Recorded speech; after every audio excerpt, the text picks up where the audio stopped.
The Rocky franchise has many wonderful and memorable characters that appear throughout the films. You have the Master of Disaster Apollo Creed, the Siberian Bull Ivan Drago, Mighty Mick Goldmill, and even outside of the boxers, you have classic characters like Paulie, who doesn't sweat you.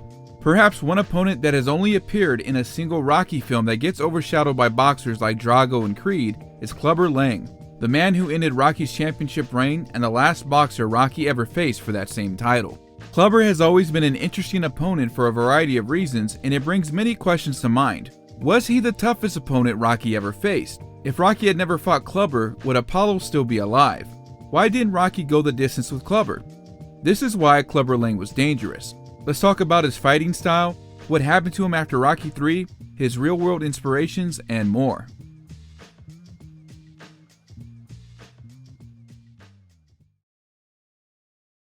Let's recap on what we know about Clubber so far. Well, I'm primarily going to recap Rocky III, as we know that's the only film Clubber has appeared in and is the primary source for canon. I'm also going to talk a little bit about the game Rocky Legends, as it expanded on the backstory for a lot of Rocky's major opponents, including Clubber.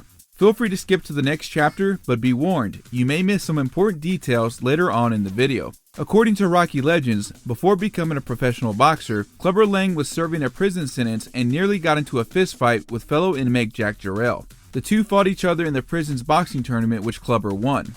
Not long after, Clubber was released from prison and started to train to become a professional boxer. While Rocky was defending his title and achieved 10 straight victories, Clubber became the #1 contender and eventually had 28 wins to his name with 0 losses. The two first come face to face when Rocky announces his retirement, with Clubber interrupting the celebration and challenging Balboa to a fight. Rocky accepts after Clubber makes remarks about Adrian, much to Mickey's reluctance, and Clubber begins to train intensely for the match while Rocky doesn't take it so seriously. As Rocky makes his way to the ring, Clubber insults Rocky and chaos ensues as the two try to start the match early, which results in Clubber pushing Mickey and causes him to have a heart attack, worrying Rocky and causing him to be distracted during the fight. Rocky puts up a fight at first, but Clubber's strength proves to be too much and he knocks Rocky out in the second round. Apollo agrees to help train Rocky, and Clubber accepts Rocky's offer for a rematch. Although Rocky is still not confident in training with Apollo at first, Rocky manages to adapt to Creed's style and prepares for his rematch with Clubber. As the boxers are in their corner, Clubber nearly starts another brawl with Apollo before they fight. Round 1 shows Rocky's new strategy proved useful as he fights more defensively and sticks to sticking and moving, but in round 2, Clubber manages to catch Rocky in a corner, throwing hooks and crosses, and knocks him down twice. However, Rocky notices that Clubber is starting to win, and begins to defend against the onslaught, causing Clubber to waste all of his energy. Rocky is able to turn the tide, punishing Clubber with vicious body blows and a flurry of his own, knocking him out in the third round and regaining his title. The last time we see Clubber, he puts his head in his hands due to the loss he just suffered. Now, with all of that in mind, what made Clubber Lang so dangerous? Let's take a look at his motivations and his personality. More than likely due to his upbringing and what occurred in his life prior to the events of Rocky III, Clubber has the one thing that Rocky lost: hunger. Mickey even tells this to Rocky after the statue ceremony. He is nowhere near hungry as Clubber is, and hasn't been like that since winning the championship. Rocky has let the fame and notoriety go to his head, with Mickey also contributing to this by protecting him with hand-picked opponents. If what occurred in Rocky Legends is canon to Clubber's backstory, then that makes all the more sense of why he envied Rocky being champion and fighting opponents of low caliber. Rocky got handpicked to be Apollo's opponent in their first bout, though this was due to most of the top contenders not wanting to take Mac Lee's green place on such a short notice, and was granted a rematch by Apollo in almost the same manner. Clubber, on the other hand, amassed a record of 27 wins and 0 losses from the time he was released from prison into the events of Rocky III. He had no distractions, he lived alone, trained alone, and focused solely on becoming the world champion. Rocky taking the first fight much too lightly is the same mistake Apollo made in the first Rocky film, underestimating his opponent and paying the price in one form or another, which Apollo being dissatisfied by the split decision and Rocky losing his title. Clubber was also full of pride, ego, and is perhaps one of the more unpleasant villains of the Rocky franchise. He would aggressively confront anybody at any place, any time, regardless of whether it was the right time or not, and disregarded the occasion. Clubber had no problems insinuating what went on in Adrian and Rocky's personal life, nor did he care about shoving Mickey, which resulted in him having a heart attack. Despite wanting to be the best, Clubber had no respect for the sport and his peers, as evidenced by his interactions with Apollo Creed. The first time, he swats Apollo's hand and insults him, calling him a has-been and coaxing him to try to fight. During the second fight, Clubber insults Apollo again, and when Apollo retorts with "stay out of my face" and turns his back, Clubber shoves him and another brawl almost ensues, echoing what happened before Rocky and Clubber's first fight. A popular theory is that Clubber wrote one of the hate mail letters in Rocky II that Apollo reads to Marianne, which states, "How much did you get to carry that bump for 15 rounds? You're a disgrace to your people." If this is true, this would explain why Clubber dislikes both Rocky and Apollo so much in the film, especially the first interaction between Apollo and Clubber. It's clear that Clubber was smart enough to analyze Rocky's style and follow his career, as he often analyzed Rocky by observing a few fights in person. With all that being said, who were some real-life inspirations that Clubber Lang was based on? The first that comes to mind would be George Foreman. Outside of the famous grill, George was known for his brutal punching power. Before fighting Muhammad Ali, he was undefeated for 40 fights, and throughout his entire career, won 80% of the 76 fights before the 6th round, with 60 of those wins in the first 3 rounds. You would be crazy to try to go toe-to-toe with George, and despite his basic technique, many found out the hard way. George was also known for throwing his opponents off balance, manipulating their arms so they couldn't hit him properly, almost in a clinching-like manner. Larry Holmes is another possible influence, as like Clubber, he was on his own quest for respect to prove that he was also one of the greats. Larry Holmes was a sparring partner of Muhammad Ali, Joe Frazier, Ernie Shavers, and Jimmy Young. He was a hybrid fighter in the sense that his longtime training with Ali rubbed off on him, throwing jabs from the outside, and possessed some of the same guard manipulation tactics that George Foreman used. It's also worth mentioning that before being upset by Michael Spinks and Mike Tyson, he almost would have tied with Rocky Marciano's undefeated record of 49 wins and 0 losses, and had 19 title defenses before facing Spinks. Last but not least, Mike Tyson is somewhat of a retroactive influence. What I mean by this is that Tyson's first professional fight was not until March 6, 1985, almost 3 full years after Rocky III was released, but the similarities are there. Tyson was known for his brutal punching power and was unstoppable for nearly 5 years, undefeated for 37 matches, and was known to end his fights very quickly, hardly ever going the distance throughout his career. Iron Mike was a force to be reckoned with, and oftentimes feared by his opponents, and not many could go toe-to-toe in terms of trading punches. That brings us to Clubber's fighting style. Throughout the entire film, and the same could be assumed about the rest of his fights off screen, Clubber never throws a single jab in any of his fights. He purely relies on his power through hooks and crosses, more than likely ending all of his fights early by knockouts. This would echo the likes of Foreman and Tyson, as both were noted for their raw punching power few could match. Clubber's punches are so powerful that he manages to knock one boxer out of the ring, another into the ropes causing them to rebound off of them, and is easily able to floor Rocky in both matches. Rocky even remarks out loud in both matches that Clubber is strong, indicating this is the first time he's possibly fought someone stronger than he is. Lang also mirrored some guard manipulation tactics used by both Holmes and Foreman, as we see him throwing opponents into corners and trapping them. In regards to taking punches, Clubber seems to just absorb all of the damage, going so far as to goad his opponents into throwing even more so he can counter. This trash talk was also more than likely used to reinforce the hopelessness in the mind of his opponents, as no one seemed to be able to trade punches with Clubber without undergoing a huge risk of punishment. Clubber could be described as a more relentless version of Rocky Balboa, a pure southpaw brawler with very little technique who could outmuscle nearly any opponent. It's also worth noting that in regards to major opponents, not including Tommy Gunn, Clubber is the only fighter that Rocky doesn't go the distance with. More on that later. With all of this taken into account, how was Rocky Balboa able to beat Clubber Lang? The first factor is that Rocky was able to change his style to match that of Apollo Creed's, an outside fighter. Despite being able to power through punishment in the past and typically being stronger than his opponents, Rocky simply could not trade punches back and forth with Clubber. Apollo also knew this, and it's also why he focused on changing Rocky's style. Rocky needed to punch faster, move in and out faster, and increase his stamina to outlast Clubber. Apollo went even so far to train Rocky on how to evade Clubber's guard manipulation tactic, showing him how to get out of the corner if he ever got trapped in one. These tactics pay off in the first round alone. Rocky is able to chip away at Clubber from the outside while dodging almost every hook and cross that Lang throws, only taking damage for the first time when Clubber catches him in a clinch and follows up with some punches. The second factor is that Rocky is able to turn the mind games back onto Clubber. In their first fight, due to Mickey being hurt and realizing Lang is more powerful than he is, the trash talk Rocky endures gets to him and throws him off his game.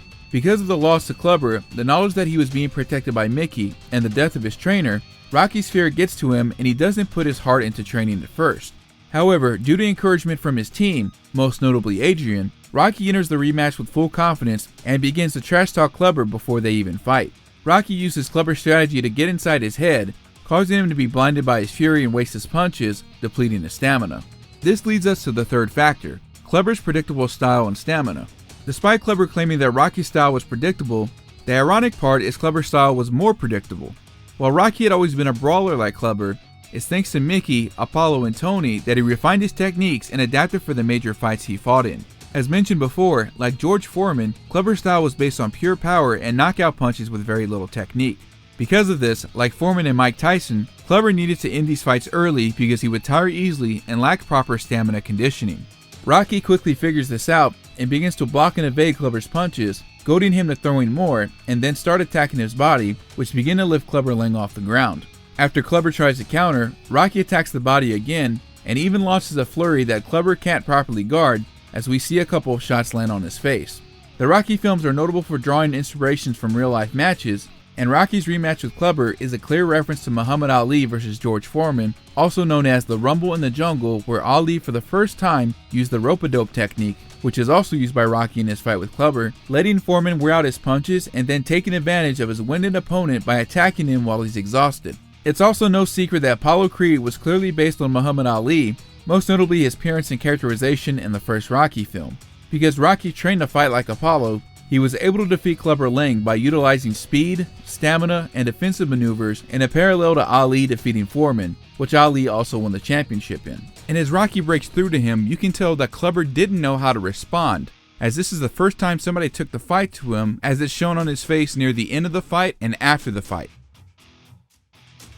Another question that plagues the franchise is, what happened to Clubber Lang after Rocky 3?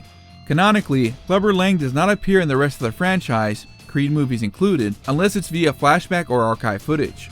According to Sylvester Stallone in an interview, Clubber Lang was initially planned to come back in Rocky Balboa as a born-again Christian and who would have been a guest commentator in Rocky's fight with Mason Dixon. However, because of disagreements in regards to salary, the script was rewritten for Clubber Lang to instead be replaced by HBO commentator Max Kellerman. The interview itself though seems to have some answers in a tongue-in-cheek manner, so take this knowledge with a grain of salt. It's possible that Clubber Lang would have returned in Creed 2 or 3 with Deontay Wilder playing his son, but as far as we know, that didn't happen. What's worth interesting to note that in the work print cut of Rocky 5, when Tommy is about to knock Rocky down with the left hook, and as he's laying there after, there were more cuts to Rocky having flashbacks from his first fight with Clubber, much more than his fight with Ivan Drago, which replaced all shots of Clubber in the final cut, with Clubber knocking him out, knocking him down, taunting him to get up, and Rocky telling Mickey that he can't go out and fight Clubber. This proves that alongside Drago, Clubber was regarded as a much more fearsome opponent than the final cut lets on, and this is also rectified somewhat in Rocky Balboa, where Clubber Lang is shown as one of Rocky's major opponents from fights past. If I had to guess what happened to Lang after Rocky 3, I think the loss he suffered at Balboa deeply humbled Clubber. We know that in both the Rocky video game storyline and Rocky 5, Union Kane worked his way up the rankings while Rocky forfeited his title to fight Ivan Drago in Russia. If Clubber kept fighting, I highly doubt despite his basic technique that he would have lost to an inferior opponent like Union Kane, who Rocky also would have made short work of. Considering that Stallone admitted to Clubber Lang bearing inspiration from George Foreman, as Foreman himself also became a born-again Christian and a boxing analyst, I think it's safe to say that it's definitely a possibility that Clubber could have gone down that route. It's also interesting to note that a lot of people believe that if Rocky would have never fought Clubber Lang, Apollo Creed would have never fought Ivan Drago, and Rocky would have avoided major damage from his fight with Ivan in Rocky 4. So it's very possible that Clubber Lang was the catalyst for a lot of the events occurring from Rocky 3 and onward, and if Rocky would have avoided this fight with Clubber, his life might have turned out different. Here are my final thoughts on Clubber Lang. I know as far as Rocky's dangerous opponents, Ivan Drago seems to rank up there as the highest because of how he defeated Apollo and the whole 2000 PSI, which is inaccurate, but that's for another day. But I like to think that Clubber Lang is often overlooked. While part of Rocky 3 started to go off the rails, as Rocky 4, as enjoyable as it was also a complete departure from the original tone of the films, I think Clubber was realistically believable as a tough opponent for Rocky to try to beat. Since Clubber is the only opponent that Rocky didn't go the distance with and was able to put him away early, one can imagine how dangerous Clubber would have been if he didn't have a problem with wearing himself out early and won a full match with Rocky. Although Rocky learned how to fight right-handed and improved his speed for a match with Apollo Creed, it wasn't enough for Clubber, and because of how complacent he got, this is what caused Rocky to lose. Rocky really had to step up and train in a completely different style than what he usually fought with to overcome Lang, and I think that's a compliment to Clubber. Lang was so dangerous that this was the first time Rocky couldn't go toe-to-toe despite having a granite chin. I would love Clubber to at least appear in the future, perhaps in another Creed movie, or if not, at least some kind of definite answer of what happened to his character in Rocky 3, and how he would have fared against the likes of Ivan Drago, Tommy Gunn, and Union Kane. Mr. T nailed Clubber Lang's personality perfectly, and in my opinion, that's why he's one of the most memorable characters in the Rocky and Creed franchise. Before I go, I want to give a quick shout out and thanks to my partners and affiliates. If you haven't already noticed, I now have official merchandise. Go to strifethewarrior.art or click on any of the merchandise below the comment section. I'm running a promotion for 10% off from now until August 1st, so use coupon code NEWMERCH. If you're needing to defend your internet from Clubber Lang's punching onslaught, go to nordvpn.com/strifethewarrior or use coupon code StrifeTheWarrior to get a NordVPN 2-year plan with a huge discount. You can use NordVPN to unlock Netflix and your favorite entertainment websites that are not available here in the US. You can connect up to 6 devices at the same time with one account. There is no data logging whatsoever, and it works even in China. NordVPN works with Windows, Mac OS, Linux, iOS, and Android, has a Chrome extension which is very user-friendly, and unlimited bandwidth. If you're not happy with it for any reason, there's a 30-day money-back guarantee. With 7 World Heavyweight Championships under its belt, it's no wonder why NordVPN is a winner. If you use this code, you also help directly support my channel. So go to nordvpn.com/strifethewarrior or use coupon code StrifeTheWarrior at checkout. Last but not least, I'm sure I have a good majority of gamers in the audience, but did you know you can grab some excellent games while supporting charities at the same time? If you haven't already, you should check out Humble Bundle. They've raised over $200 million in charity since 2010 and feature a different charity site-wide every month. If you see a bundle you like, you can pay for what you want and in return get computer programs, games, ebooks, etc. and the proceeds support charity. Go to humblebundle.com and use my referral link in the description at checkout. As always, these referral links help support my channel, so thank you NordVPN and Humble Bundle. Let me know what you guys think down below. How good was Clubber Lang? If you enjoyed the video, be sure to like it, subscribe, share it with your friends, and comment, as these all help my channel grow. If you're new to my channel, feel free to check out my analysis on Cobra Kai and Tiger and Bunny, 2 amazing shows on Netflix with similar themes and characters as seen in the Rocky franchise. Be sure to check out and subscribe to my second gaming channel. I'm trying to get this channel to 1,000 subscribers, and supporting this channel also helps me support my main channel. I'll be uploading more clips to this gaming channel, so stay tuned for that. Keep up with me on my socials via Instagram and Twitter. Shout out to my YouTube members, I appreciate the support. If you'd like to directly support the channel, consider becoming a member, and enjoy perks such as VIP channels access in Discord, preview videos before release, 15% off merch, members only live streams and chats, and more, all for only 99 cents. Thanks for watching, stay beautiful, stay awesome, and we'll catch you around next time.